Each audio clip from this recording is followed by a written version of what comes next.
साल 1833 में कबीला आस के लोग आज जहां दुबई है वहां पर आकर रहना शुरू किया। उस वक्त ये जगह बिल्कुल से रेगिस्तान थी और उस टाइम ये एरिया अबू धाबी के कंट्रोल में था। वहाँ पर लोग समंदर पे जाकर मछली पकड़ते थे और उन मछली को बेचकर अपना दिन गुजारते थे। 1894 में कुछ ताजिर दुबई के अंदर आकर बसना शुरू किया था, क्योंकि उस टाइम ताजिर के ऊपर टैक्स बहुत ही ज्यादा कम लगता था। लेकिन उसके बाद भी दुबई पे मछली पकड़ने के अलावा और दूसरा कुछ काम नहीं होता था। उसके बाद 1912 में दुबई का हुकूमत शेख सैयद मखदूम के पास आ गया और उन्हीं को दुबई का फाउंडर भी कहा जाता है। उस टाइम दुबई के अंदर पल इंडस्ट्री यानी के मोती ढूंढने के काम बहुत ही जोरों शोरों से चल रहा था। दुबई की इकोनॉमी उस काम से ही चल रही थी। लेकिन जब 1958 में शेख राशिद बिन सैयद अल मखदूम दुबई का प्रिंस बना, उसके बाद से दुबई का चेंजेस देखने को मिल रहा था। शेख राशिद ने दुबई को एक गांव से शहर बना डाला। उन्होंने दुबई ग्रीक जहां पर कार्गो शिप आकर रुकते हैं उस जगह को गहरा करना शुरू कर दिया। ये जगह बहुत ही छोटी थी और राशिद जानते थे कि इस जगह पर मॉडर्न और बड़े शिप आकर रुक नहीं सकते हैं। इस वजह से उस चीज को कैपेबल बनाने के लिए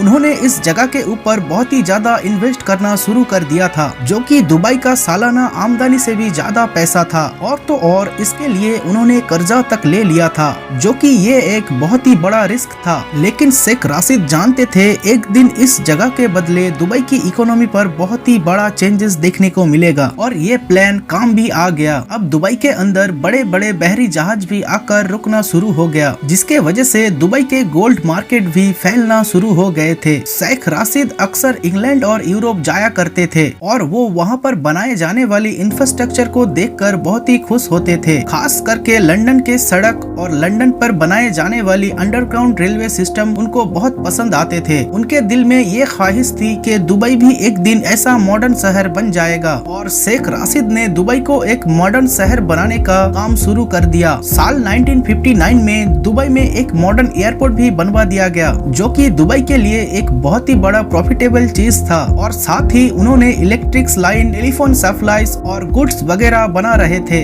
लेकिन दुबई के लोग समझते थे कि शेख राशिद पैसे को खामाखा बर्बाद कर रहे हैं और दुबई कभी भी एक मॉडर्न एंड इंटरनेशनल सिटी नहीं बन पाएगा। लेकिन 1966 में दुबई की किस्मत बदल गई और वो उस समय था जब दुबई के अंदर सबसे पहली बार ऑयल को डिस्कवर किया गया। लेकिन वो उतना भी ज्यादा नहीं था। लेकिन शेख ने दिमाग से काम लिया। वो जानते थे कि दुबई को अगर डेवलप्ड बनाना है तो ऑयल के ऊपर से डिपेंडेंस को कम करना पड़ेगा। शेख ने उस समय कहा था कि मेरे पास एक अच्छी खबर भी है, एक बुरी खबर भी है। अच्छी खबर तो ये है कि दुबई के पास ऑयल डिस्कवर हो गया है और बुरी बात कि वो ऑयल बहुत ही थोड़ा है। इसके लिए उन्होंने इस तेल के पैसे को दुबई के दूसरी प्रोजेक्ट पर लगाना शुरू कर दिया। उन्होंने पूरी दुनिया से बड़े बड़े आर्किटेक्चर और इंजीनियर्स को दुबई पे लाकर दुबई को मॉडर्नाइज करने का काम शुरू कर दिया। जैसा कि 1979 में दुबई के अंदर एक ऊंची बिल्डिंग बनाई गई। ऐसे कई सारे प्रोजेक्ट दुबई के अंदर शुरू हो रहे थे। उसके बाद 1981 में शेख राशिद इस दुनिया से चले गए। अब दुबई के अमीर है शेख मोहम्मद राशिद बिन अल मखदूम। ये उन्हीं का बेटा है। आज जो दुबई को हम देखते हैं उनको बनाने में शेख राशिद का ही दिमाग है। उन्होंने भी दुबई के अंदर ऊंची ऊंची बिल्डिंग्स बनाना शुरू कर दी। इसमें भी एक दिक्कत था। दिक्कत ये था कि रेगिस्तान के कच्चे मिट्टी के ऊपर इतने बड़े बड़े बिल्डिंग्स आखिर कैसे खड़ा किया जाएगा। लेकिन शेख मोहम्मद राशिद ने इनका भी सल्यूशन ढूंढ निकाला। शेख मोहम्मद राशिद ने महसूस किया कि दुबई के पहाड़ भी सेब पे बने हुए हैं, यानी कभी न कभी यहाँ पर पानी मौजूद था, जिसकी वजह से पहाड़ की सेब भी सेब का बना हुआ है। उन्होंने वहाँ ड्रिलिंग करवाई और वहाँ पर सच पे पानी मौजूद था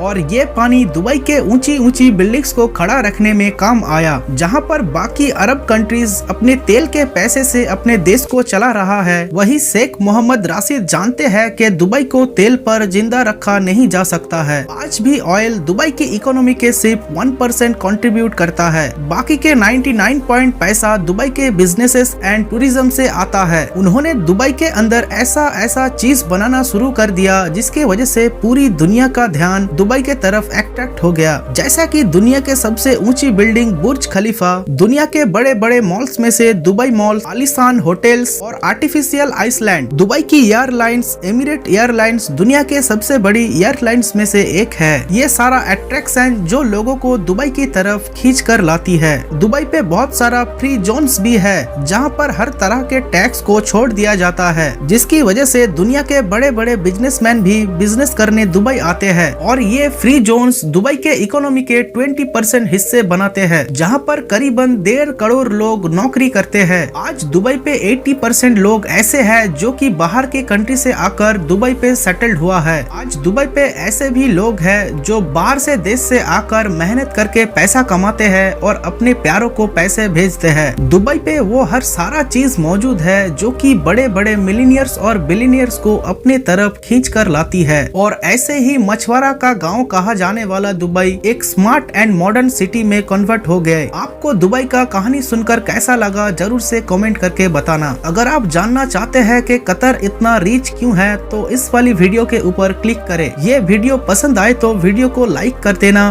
और चैनल को जरूर से सब्सक्राइब कर देना, क्योंकि ऐसा वीडियो बनाने में बहुत ही ज्यादा मेहनत का जरूरत होता है। सो प्लीज सब्सक्राइब कर देना और वीडियो को एंड तक देखने के लिए आप सभी का बहुत बहुत शुक्रिया। मिलते हैं अगली वीडियो में।